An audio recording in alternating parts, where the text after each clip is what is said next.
I want to be a huge dork and say that my first favorite is the weather we're having in Sweden lately.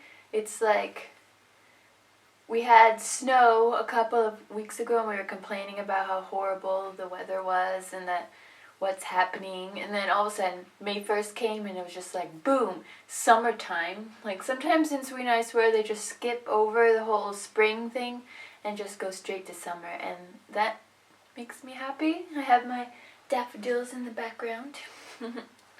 But I had to like pack up all of my summer clothes, and you can go outside, you don't have to have a jacket on. That's crazy.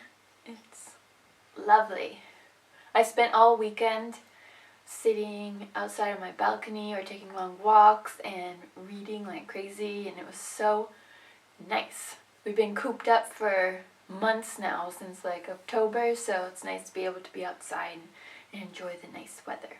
So that's my first favorite. Another favorite, I want to maybe plug my own stuff a little bit, but I have to because it's so awesome.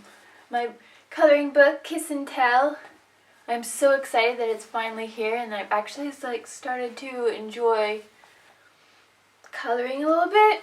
That's not my favorite activity because since I've started, when I do my own illustrations, I always color digitally, so I'm not used to the whole using traditional materials, and it takes forever. But I've started drawing some, like this one. Ta-da! Oh, I did this one, the first one.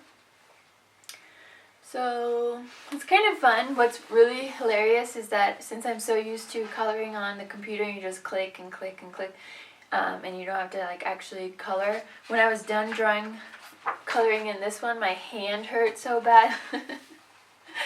So I really need to like do more workouts in my hands to get used to coloring. That's ridiculous. But I'm so proud of it, and it's so fun. I'm starting to get some people on Instagram using the hashtag Kiss and Tell Coloring who have started coloring it them as well, so it's so exciting.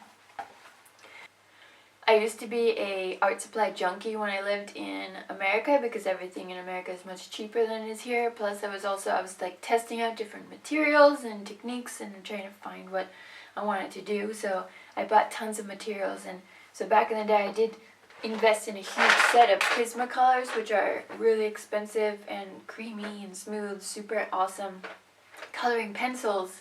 So they've come in handy now. I took the time to sharpen all of them, and ooh. So they've been fun to use when I'm coloring. So that's kind of fun to use something that I've had in storage forever and give it new life. Lately I've been kind of into rings, and because usually I hate wearing bracelets because that makes me go insane. I hate how they clink and they go up and down, and like when you're drawing it's just like I can't stand it. But rings kind of work. I'm getting used to it. I'm so used to like having like no jewelry. I'm very non-jewelry girl. I like having studs and sometimes a long necklace, but other than that I wear no accessories. I'm very boring. But rings I'm trying to get into because it can make your hands look very feminine and beautiful. But what's funny is that my hands are quite small for my size, I guess. I don't want to invest in expensive rings at the moment because I don't really wear them. So I went to like H&M and places like that, and I buy the extra small size, and sometimes they're like too big. So I guess I have teeny fingers, but I thought that there would be like people who are much smaller than me. Maybe I should go look in the kids section. I don't know. And then a makeup favorite that I've been loving for this spring and that I'm wearing right now. It looks so natural, I think. It's beautiful and worth the money, I guess. It's Hourglass, and I bought this last Christmas as a treat because it is insanely expensive. But I wanted to test it out because people are talking about them all the time. And you get the 2 setting powders and 1 highlighter and 2 blushes and 1 bronzer. And they are so beautiful. And you put it on your skin and it doesn't look like you're wearing like thick powder. And I've gotten compliments on my tan, like, where have you been on vacation? But like, it's just sun powder. They're like, wow, it looks like skin. I'm like, ooh. Thank you. So I really like these. And if it runs out, I might be tempted to buy a full size of one of them. Especially, I think I like these 2, the bronzer and the setting powder.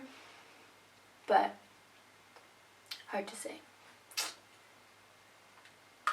Kind of to do with makeup again. I've been trying to take care of my skin a little bit better, and in doing so I decided to stop drying my face after I wash it with my hand towel, because that's idiotic. Just like adding more germs right when you've removed them. So I bought specific face drying towels, and I found these super cute ones at H&M Home, and they have lips on them, and it's light pink, and it's so soft, and it's so cute. I like it.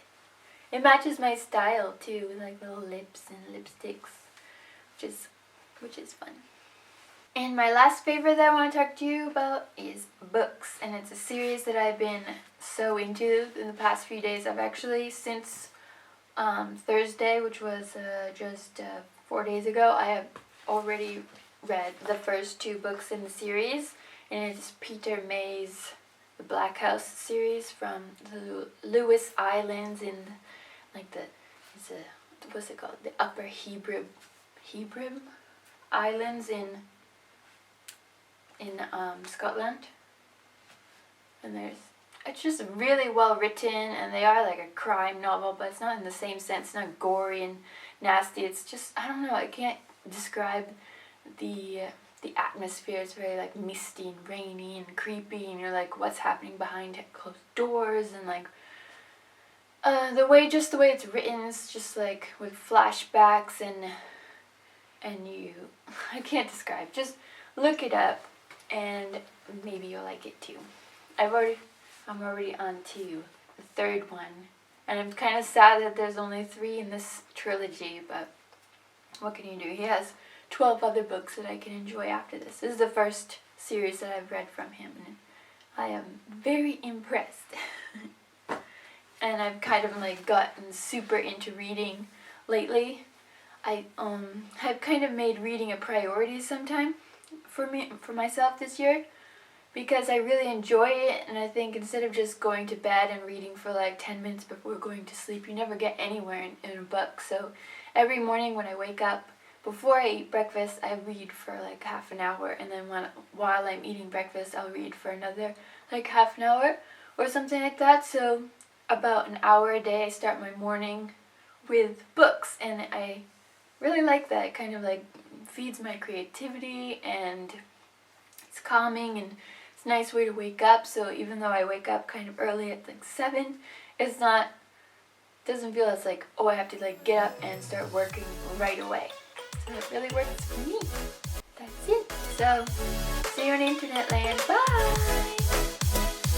Yo. Hello everyone. Guess what? I created a coloring book, Kiss and Tell, and it came out last month. And today